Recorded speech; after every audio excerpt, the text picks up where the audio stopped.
Okay. All right, guys, welcome to Alpha Male Secrets. I have a special guest with me. We got John over from Bulldog Mindset over here. Just had me on his channel about a week ago, and I wanted to make sure to get him on my channel for you guys, just because he has a ton of value to share. He's a very successful guy in his own right, self-made millionaire, in great shape. And he was a guy who wasn't in great shape back in the past, and he was able to get into phenomenal shape. And I'm going to have him share some tips with you on that as well as some fitness tips. And then we're going to dive into a little bit of dating and hopefully compress all this in the next hour. So, John, welcome. Yeah, thanks for having me, Matt. Glad to be here. Glad we were able to connect. Been watching your content for a while. Really good stuff, and yeah, I feel like we're on the same wavelength in a lot of ways, so that's good. Yeah, totally. All right, so let's dive right into this. So we're going to talk about three things. First, we're going to get into finances and how you became successful and how other guys can do it too. And then we're going to jump into fitness, since you're a guy who's like been there and done that. And then lastly, obviously, we'll jump into dating. So first thing with finances and making money, especially right now in this crazy pandemic time. How did you, what's your story with that? Where did you come from? Did you grow up with money, or what was your upbringing like, and how did you get to where you are today? Yeah, so I grew up. My dad was Air Force. He was enlisted, actually. So we didn't have a lot of money. My mom didn't work. I mean, I think maybe he was making like $35,000-$40,000 a year, Right. if even. So I didn't have a lot of money.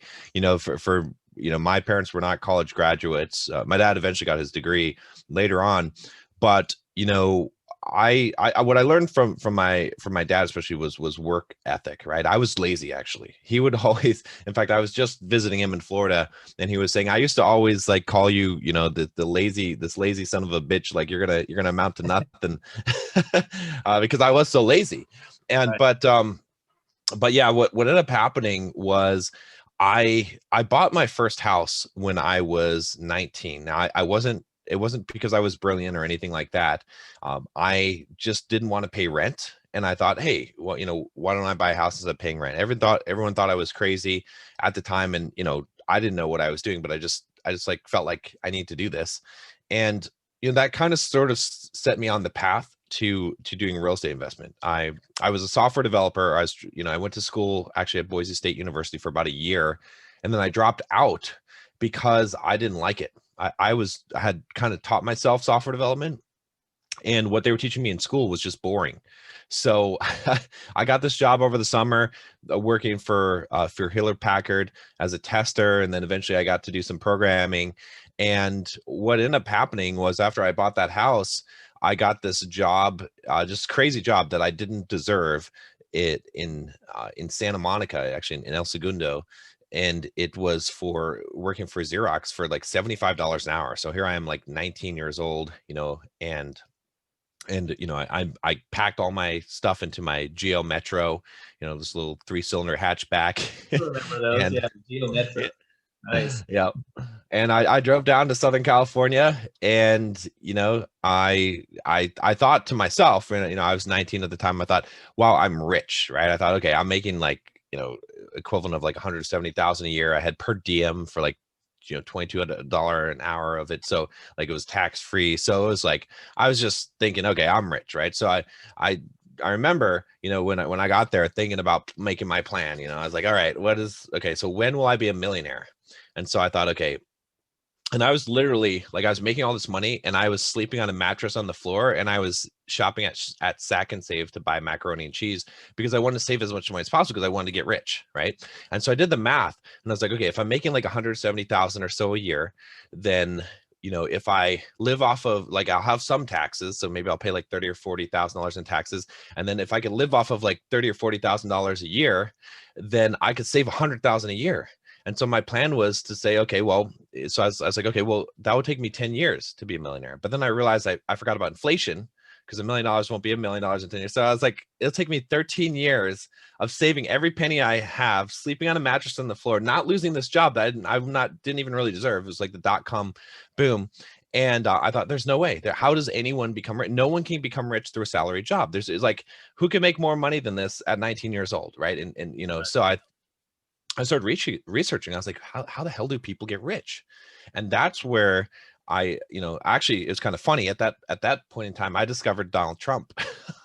This is 20 years ago, because he had, yeah, you know, but there were a lot of other real estate investors at the time too. You know, I just happened to read some of his books, and Rich Dad Poor Dad, Robert Kiyosaki, and who else was there? Oh, Gary Keller, who formed Keller, Keller Williams. But anyway, I found out that the people, 90% of the people that became rich in the United States did it through real estate. So that's when I started focusing on investing in real estate.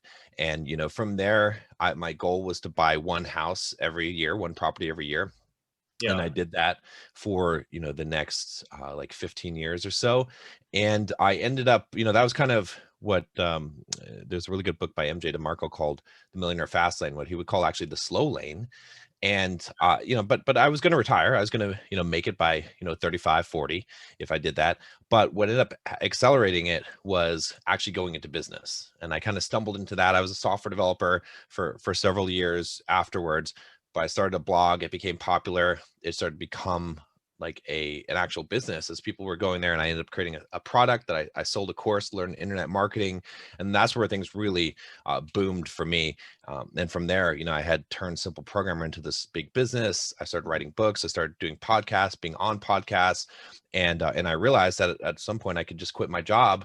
And I did. And then, later on, Bulldog Mindset, I think Bulldog Mindset's about 2.5 years old now, but I started Bulldog Mindset after that. And so that's kind of really what led me to that path. But initially, the thing that allowed me to retire young was the real estate, right? I accelerated it with the business income.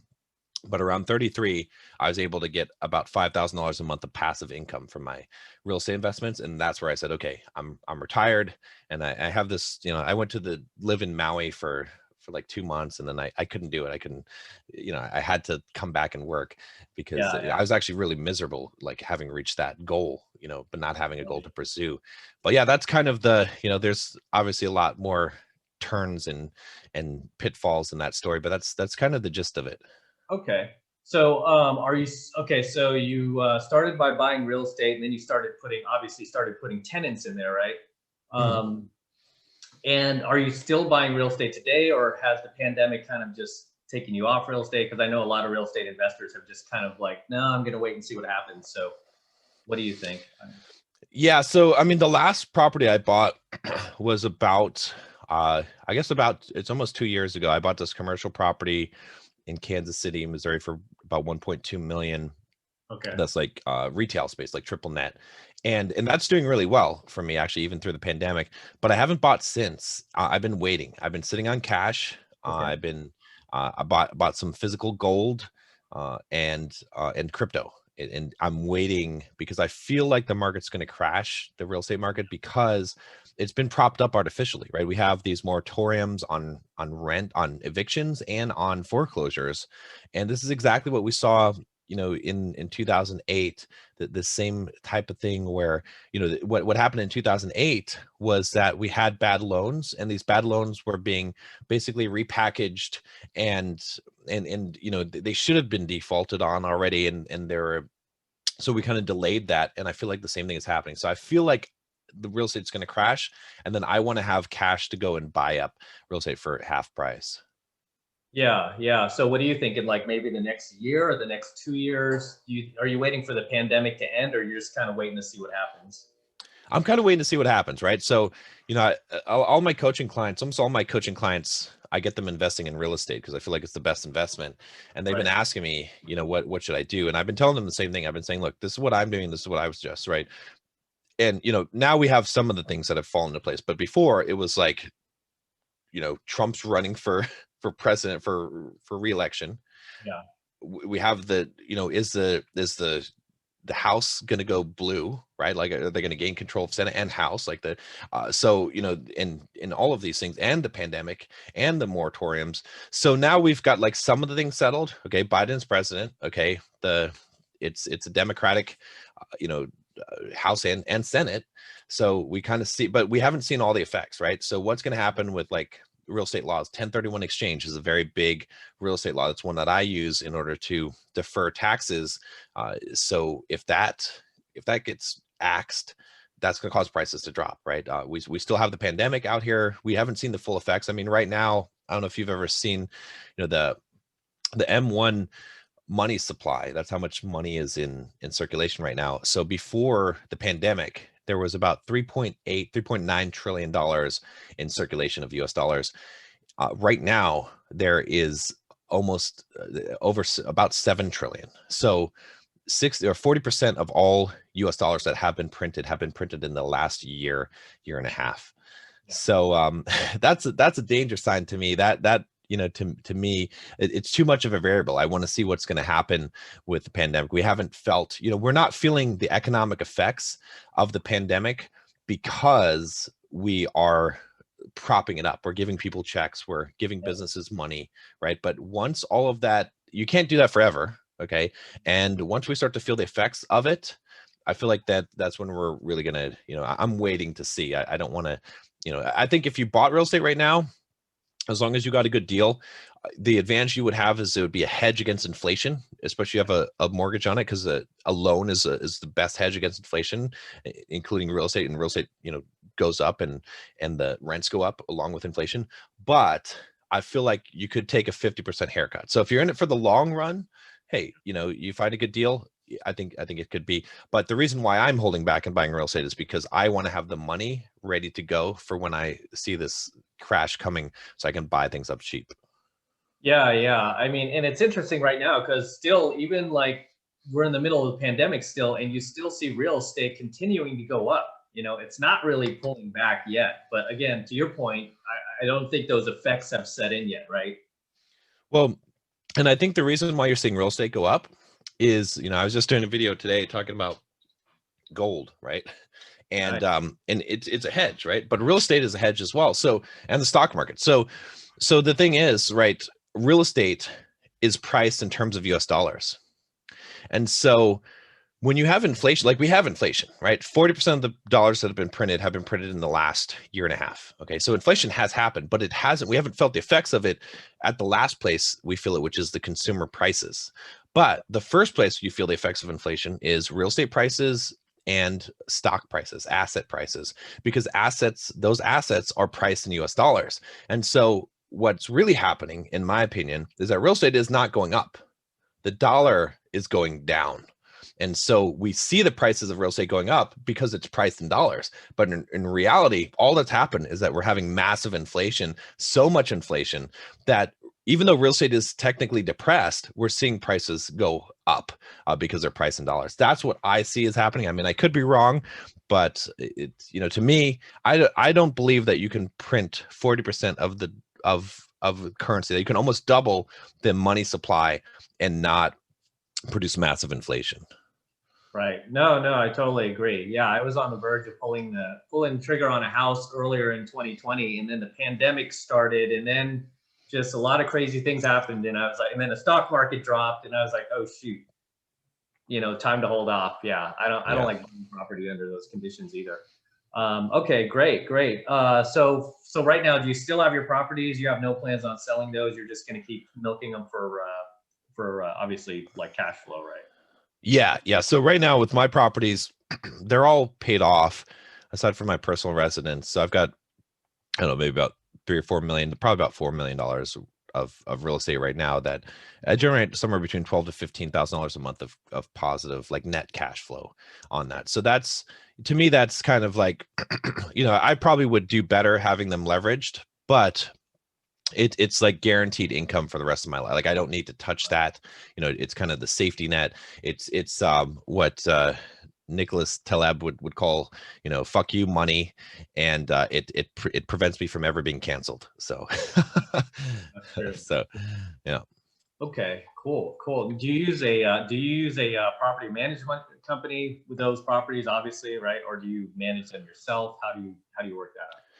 Yeah, for all the residential properties, so I've got, a mix of single family duplexes, fourplexes, and then some commercial properties. All the residential ones I use property management companies.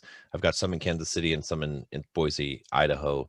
And so they manage the properties, collect the rent, do all the stuff that, there's some overhead with it. You obviously have to pay them. And then property management companies tend to really hit you hard with maintenance, sometimes excessively, which sucks, but that's just kind of the thing about doing business. But then the commercial properties, I literally, that's the kind of the beauty of commercial properties. I literally just send them invoices every month, and that's it. Especially the one that I bought in Kansas City recently. It's a triple net lease, so that means that the tenant is responsible for the taxes, the insurance, and the lease and any fees. So it's almost like, there's no maintenance, right? So if they damage something in their property, or if there's something, they have to take care of it. So that makes it really nice and easy, because I just literally send them the lease, and the invoice, and I just get paid every month. So Yeah, I know a lot of these like real estate investors are always preaching about how you should only buy a property within like 20 miles of where you live. So obviously you bought an out of state because you're in San Diego, right? yeah. We're both in California, by the way, guys. But property here is insane. Like, Oh yeah. half the property is retarded. But so you bought an out of state. Do you recommend doing that? And is that hard to manage if the property's out of state? Because obviously you got a great, you get a better deal buying out of state. But is it worth the trade-off to manage out of state property? I think so. It's just like you have to buy property. Like, my strategy in buying property is sort of like Warren Buffett's strategy in buying stocks, right? Like, Warren Buffett's stock strategy is basically, he looks at the fundamentals of the company, and he doesn't try and buy things that are going up or that are on technological breakthroughs. He just says, is this a solid performing company? And if so, then I'll buy it and I'll hold it for the long haul, and it'll eventually go up. So I do the same thing with real estate. And so what I'm looking for when I'm buying real estate investments is I'm looking for solid investments. Now, I define an investment. See, there's investment and speculation, right? And this is my definition, but I think it's pretty apt, which is that an investment is something that doesn't require a future event for you to return a profit.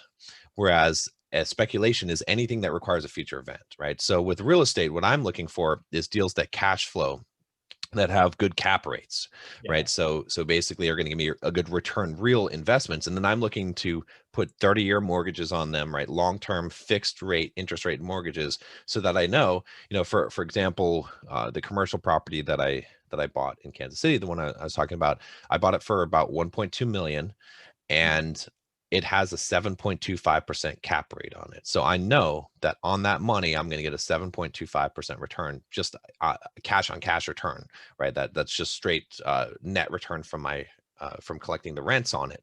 Now, it'll appreciate in value over time. Probably it'll probably go up, but I'm not banking on that. I'm only banking on the investment part of it. So that's why, for most people, like if you live in California, you're not going to find a good investment. There's no solid investments in California. There's only speculation, right? To say that, okay, this property is going to go up in value. That's the only way you're making money. Because if you try to find a property in California and you're like, all right, if I put 20% down on this property and I rent it out, I'm going to be able to have the rent pay the mortgage. No, it's never going to happen, right? It's just the prices are too high. And so your only way you're going to make money is if the property value goes up over time. So that makes it speculation. Whereas if you go into the Midwest, you go somewhere, Texas, Tennessee, I think there's, some markets in Arkansas and, some of those areas now where the cap rate's high, you could buy a property, right, for maybe $120,000, $130,000. You could put 20% down. So, like 30,000, let's say $40,000 down, and you can still make a couple $100 of cash flow in your pocket every single month in the positive. So you're still making money on that property. You're not relying, hopefully the property value will go up and you're leveraged, but you're not relying on it going up. It's a solid investment from the start. So that's where, it's better to have a solid investment out of state. That's maybe a little more difficult to manage and has some expenses associated with that, rather than having something that's nearby. And, when you really think about it, like, even if it's nearby, what are you going to do, right? If you're running an efficient real estate business, which if you're investing in real estate, you need to buy multiple properties, you need to be able to rely and trust on property management companies. You can't be driving by the property and fixing stuff and panicking because the yard looks like a mess. Sometimes it's better to be looking at it as a business where it's a financial transaction, rather than you driving by it every day on your way home from work and freaking out about what are the tenants doing to your property, Yeah.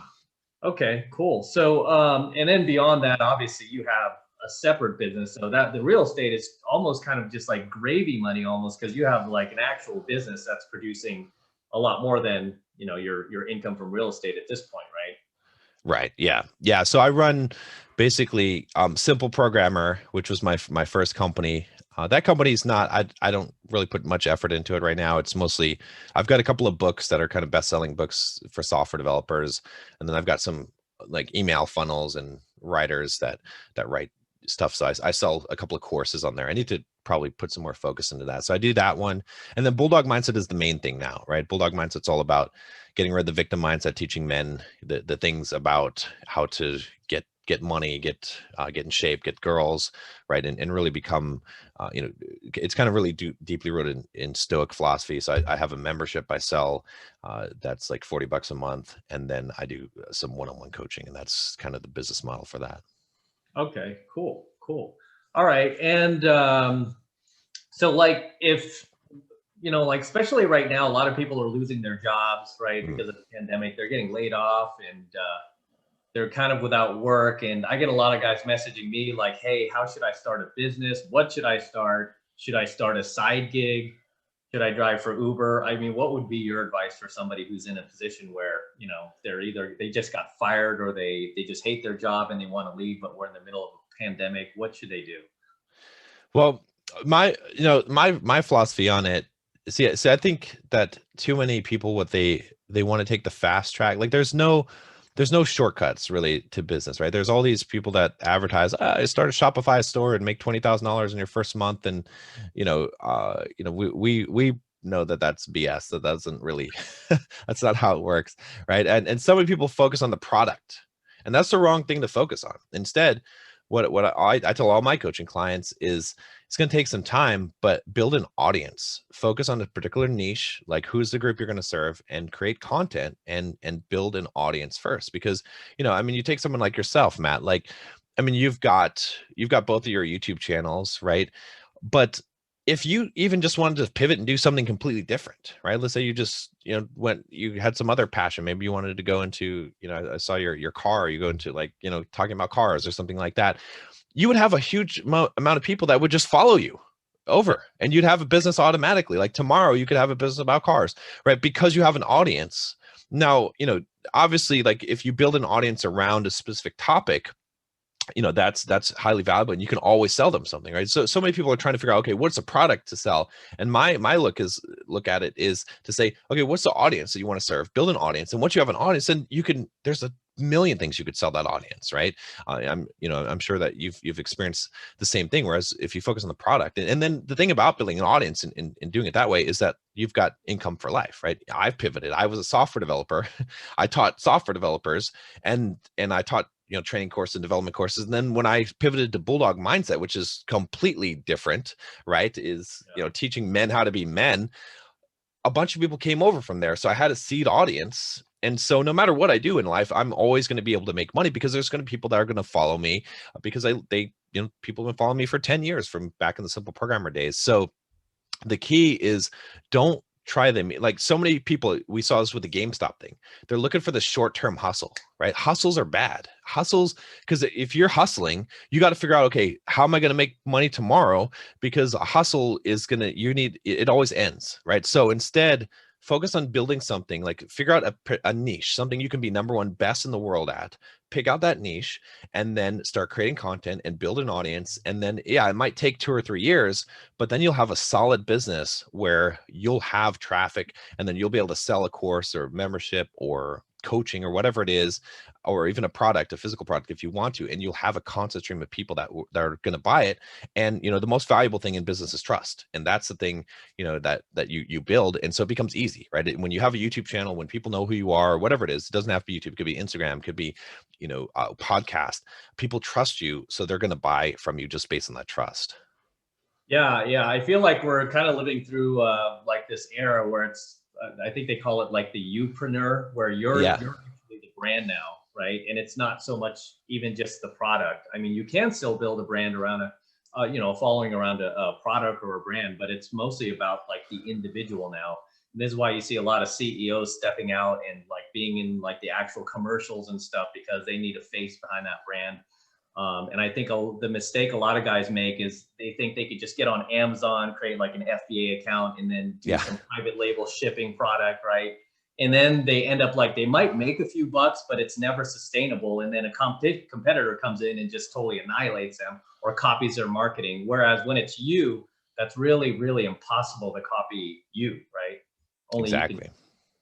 Okay, great, great. Good stuff so far. Good stuff. Okay, let's jump into fitness because you have a pretty amazing story. I mean, I did not know until I watched a few more of your coaching videos. I just thought you were always in shape.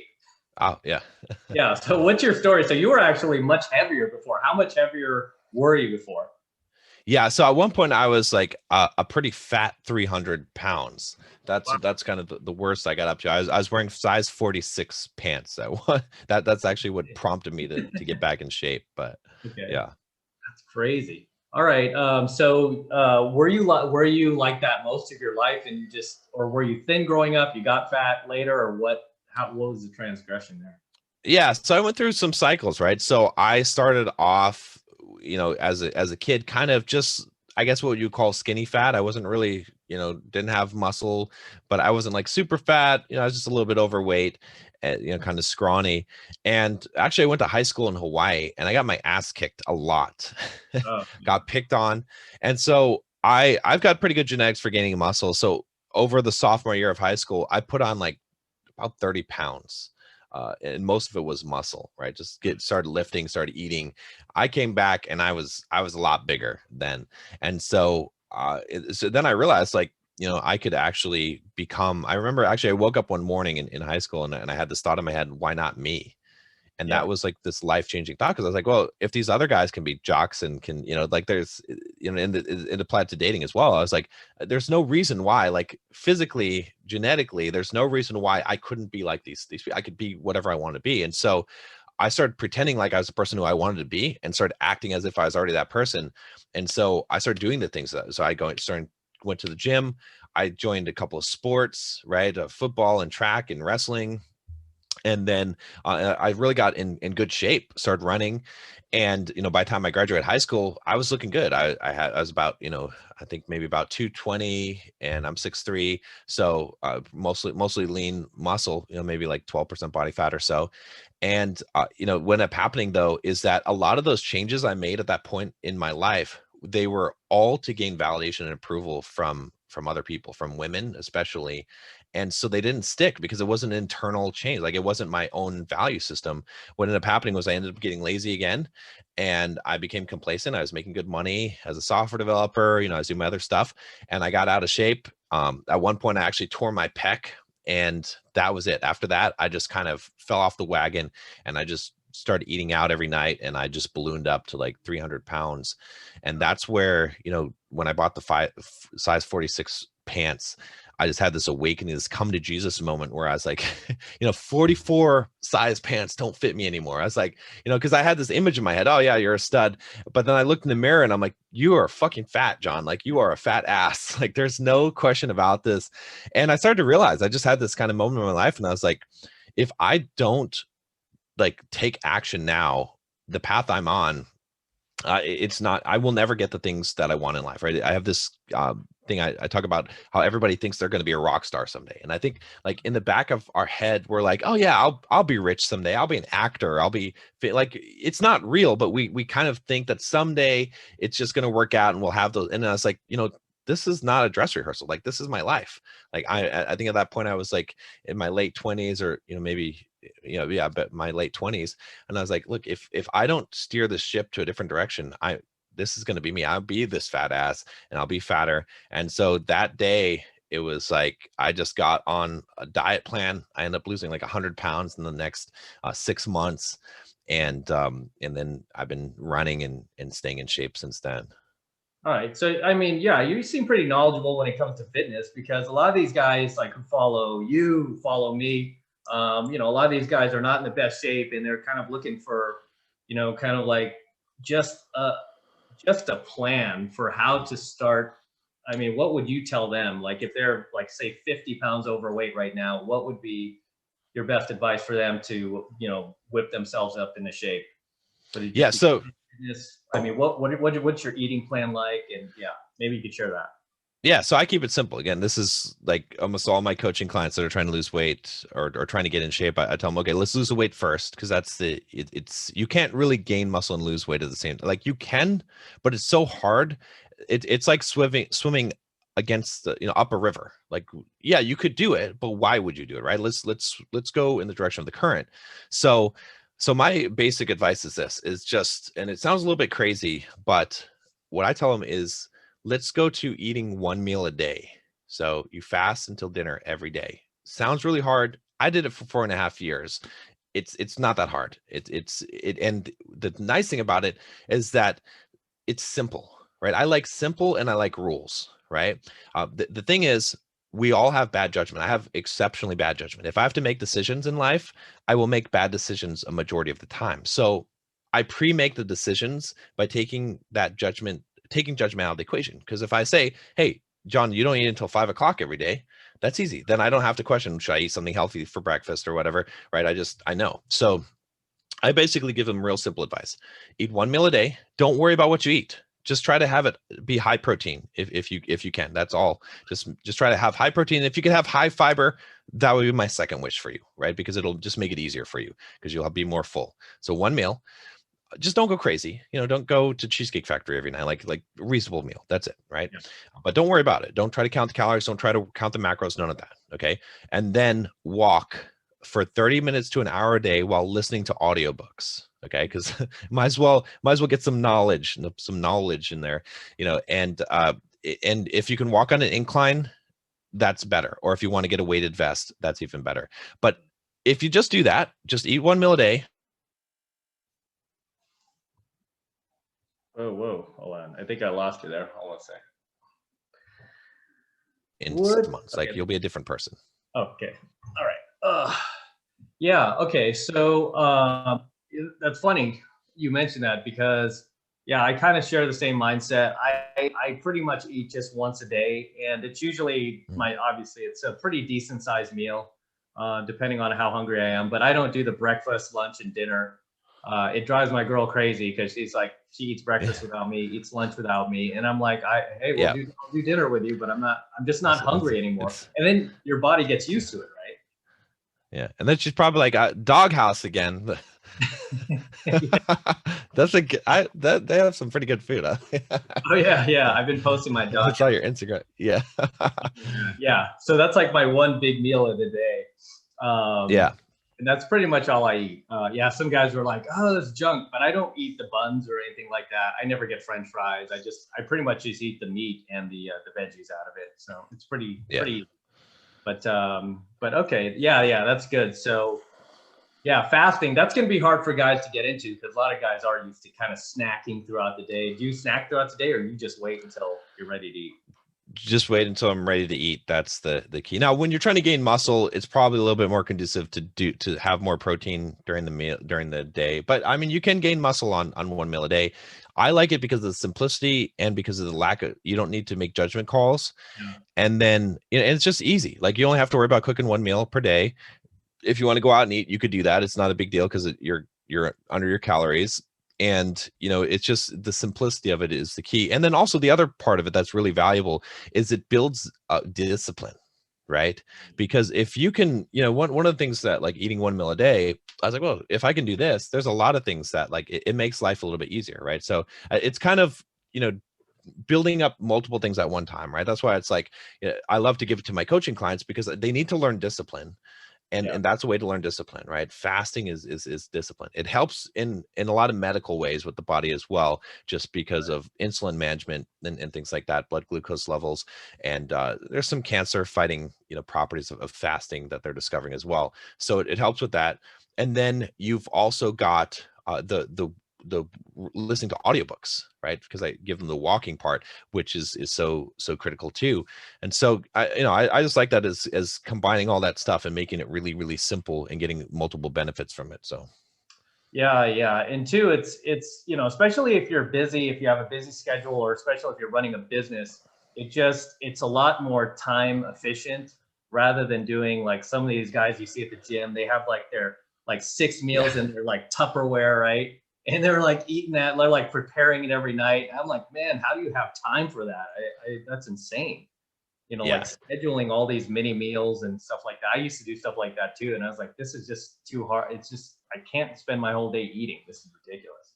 And I mean, when you get to a point, like if you get below, like if you want to get to like 7% body fat or so, if you're like below 10%, then it becomes a little bit more critical. Then like you have to maybe, start to be a little bit more strict and really, getting that little bit of last bit of body fat. But for most guys that are losing weight, it's easy to lose. If you're 50 pounds overweight, yeah, it's fine. Get down to like 10% or so. And then if you need to get real strict, but trying to doing the simplest thing that works, because the most important thing is compliance, right? In anything, right? And so if you don't comply, if your compliance is shit, then you're not going to have results. So I'd rather you do something that's maybe not as optimal, like those guys with the Tupperware. That's probably the most optimal that you could be, but you're not complying. The average person is not complying with it. They're doing that for a week or 2 weeks or maybe a month, but they're not going to make that a lifestyle. They're not going to, but eating 1 meal a day, you can make that a lifestyle easily. Because I did it 4.5 years. So now, what about sleep? Do you get like 8 hours sleep, or what's your sleep schedule like?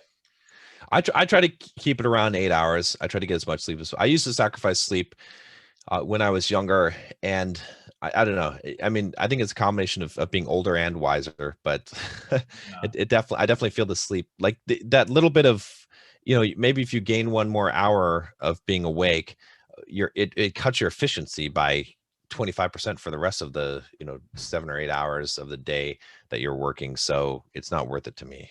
Plus recovery, like if you're lifting heavy I was training because I've been running marathons, and last year I was doing ultras. So I did like a 50-miler, and if I don't sleep, I won't recover. It's you just start to go into the hole. So Right. No, totally agree. Totally agree. Yeah. Not to, I just want to jump real quick back to building a business. One yeah. thing that you'll probably relate to, that I relate to, that everybody that I've coached relates to, is the fact that you're gonna almost have to go monk mode for a number of years, right? Until you get traction, until you get this thing off the ground. You're not going to be able to celebrate like, parties with your family or go out clubbing with your buddies. You're going to be at home trying to build this thing, and you're really going to have to dedicate yourself, almost go monk mode for a little bit, right? Yeah, I totally agree. You cannot avoid the grind, right? There is, it's funny because I listen to a lot of CEOs that like interviews, and they're like, what would you tell your younger self? And they always have the same stupid answer, which is, I wouldn't work as hard, like spend more time. And I'm like, no, I think they're being genuine. I don't think they're like purposely trying. They forgot that you have to put in the work. You have to put in the grind, 2-3 years of just grinding it out in monk mode before you can get to the point. It's like, I think, imagine it's like pushing the boulder up the hill.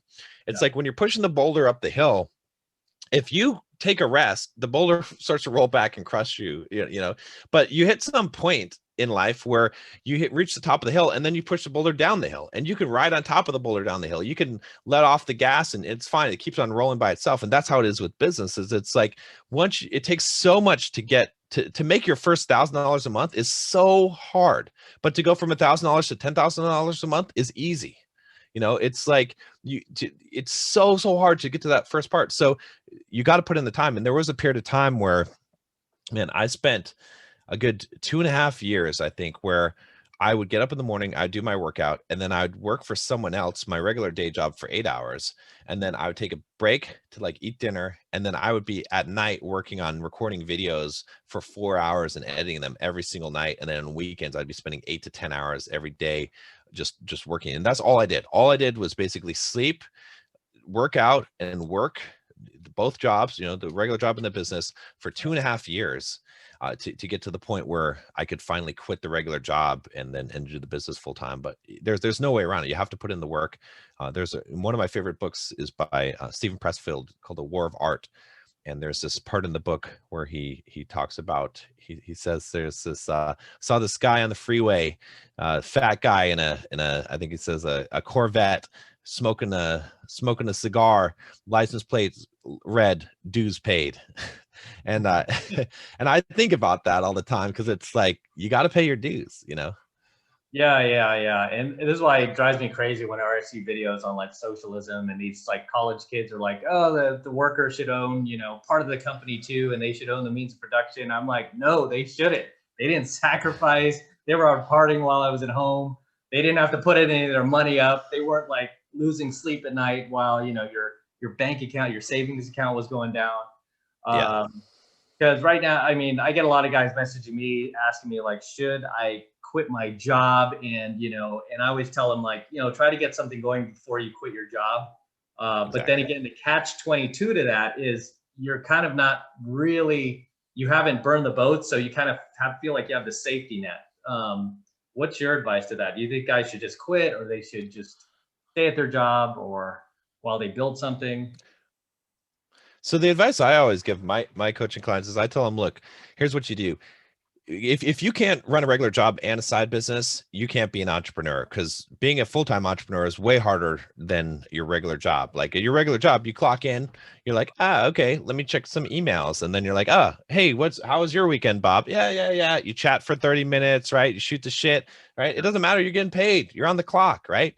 You go to a meeting for an hour, waste some time bullshitting with people at the end of the meeting, have some donuts, whatever. Like, yeah, you work for maybe like 2 solid hours during the day. So you don't know what real work is until you run your own business. When it's like, when you, as an entrepreneur, when you work 8 hours in a day, you work 8 hours. That's 8 hours of straight work. Yeah. So you need that trial run. So I tell guys, look, here's what you do. You work the side job on your, while you're working your regular job. If you can't cut that, you can't cut it. Sorry. Like, you need to know what real work is like. And then instead of waiting till you get enough money from your side job to replace your income, you cut your expenses. So, hey, if you have to move in to your grandma's basement, do that. Or if you have to, rent a room, do that. Like, sell your car, get to the point where you can live off of the cheapest amount you can live off. And Mhm. then when your side business reaches your expenses, not your salary, not your income, your expenses, then you quit your job. And then you just can focus 100% on the side business and build that up. But to me, that's the smart, safe play. And yeah, I mean, it's not burning the boats completely, but too many guys, I hear all these sad stories where they're like, all right, I saved up 6 months of salary and I'm doing my thing. And they go and they quit their job, and they're like, they announce it to everyone about they're starting their business, and they sit in Starbucks all day doing nothing. Right. Yeah. So don't be Okay. that guy, True. because True. there's too much pressure, Yeah, it's funny you mentioned MJ to Mark. I remember when I first started doing like the online thing, I was in his forums for a while, but then once my business started to like take off and I was kind of like posting some successes here and there, it's weird. It's like the community just started turning on me. Then he started like, Yeah. yeah, he started getting upset with me for some reason. He was like, that's not a real business. Being on YouTube is not a real business. And yeah, it's not stable. And you didn't read my book. He was like laughing out. I was like, oh, Uh, doing better than everybody else on this community. But yeah, that that's how you know you're successful, when you have haters, for sure. So yeah, but I was like, dude, I bought your book. Anyway, okay, let's jump into dating. So I know you teach some dating advice on your channel, and we kind of talked about that in the last interview, and we kind of dove into just like the red pill, and then we talked about the black pill a little bit.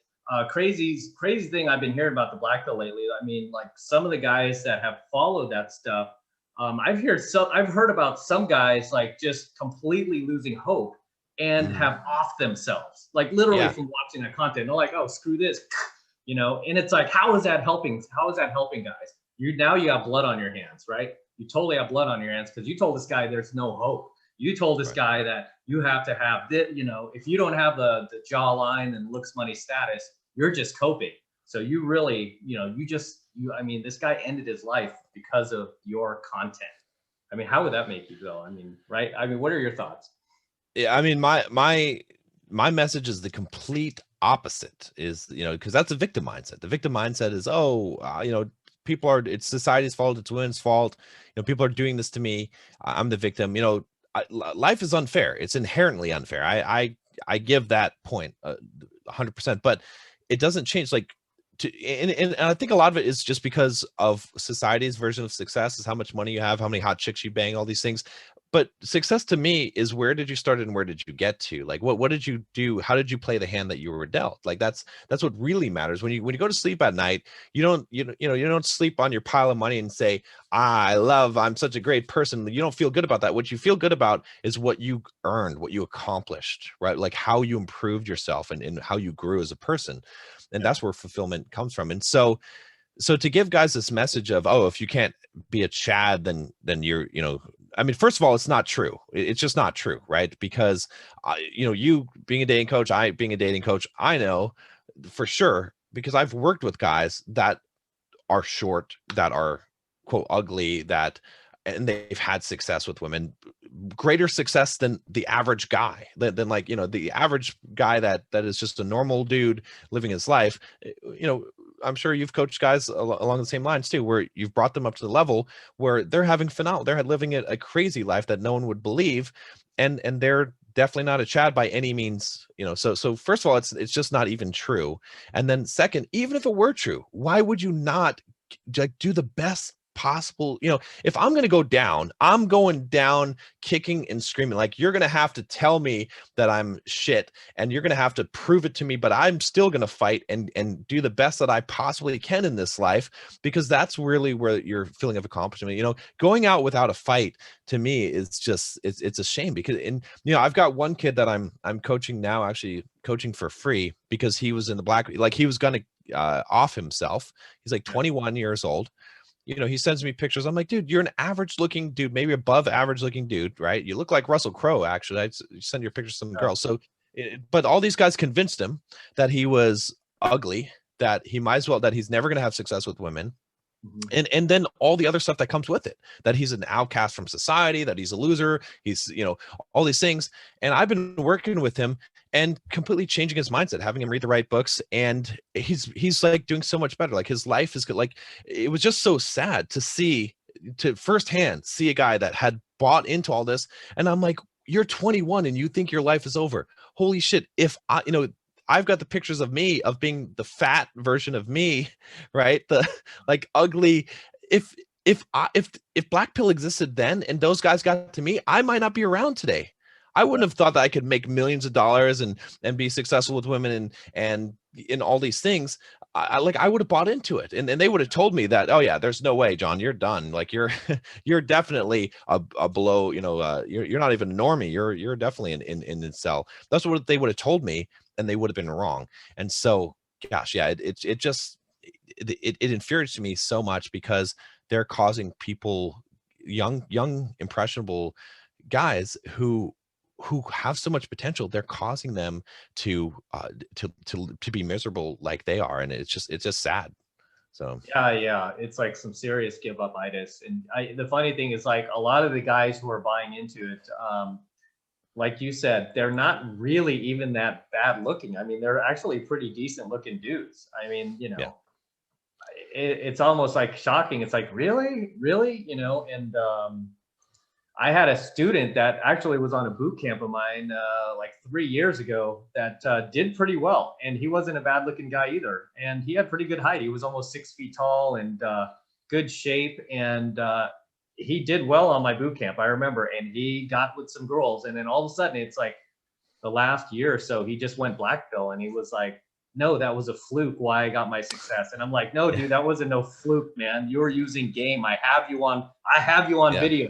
I'll show you the video. And he was like, nope. He was like convinced, and then he started getting like all these insecurities. It's like, oh my God, my upper lip is really thin. And I wish Oh my yeah. face was like this. And then he was talking about doing some plastic surgery. And I'm like, dude, I'm like, yeah, I don't even know you anymore. I'm like, you were phenomenal when you were on my boot camp. Like, you Yeah. usually guys progress. I'm like, you've regressed. Yeah. And a lot of it was because he just started buying into this other crap, even though he had success. So it didn't make sense. It was like, You, you can understand if you've never had success, but yeah. you Well, I mean, and you can't beat your environment. You can't beat your environment. Environment is so key. That's why it's so important. Like, I always talk about, like, you're whatever you brine in. If you put a cucumber in pickle juice, it will become a pickle. And so it's so critical to be around the right people and the right mindset, read the right books, to have positive influences in your life. And then also, the other thing about that too is one thing I like to tell guys all the time is, if there's one, there's more than one. It applies in dating and it applies in business. And so I'm like, hey, has a girl ever kissed you? She has. Okay. There's more than one. there's 1,000. You just got to go and find them, right? If there's one, there's more than one. If there's never one, then we might then I can see, you know, but if you could find one, you ever had one girl like you? All right. You ever slept with one girl? Good. Then there's 1,000. There's 100,000 out there, right? The same thing in business. It's like, did you sell one of your course? All right. If one person will buy it, there's more than one. That's all we need is just one. And so I just try to get guys to get the point of just have one success. Because if we get you to one success, I know there's more than one, because mathematically there's more than one. Like, it's not that you found the one girl in the whole world that finds you attractive. It's not true, right? So, but I think there's a psychology, because I remember when I was first learning game, you know, I would think to myself, I was like, oh, I must have just got lucky, and I'd have good results, and then I'd be like, I just must have got lucky.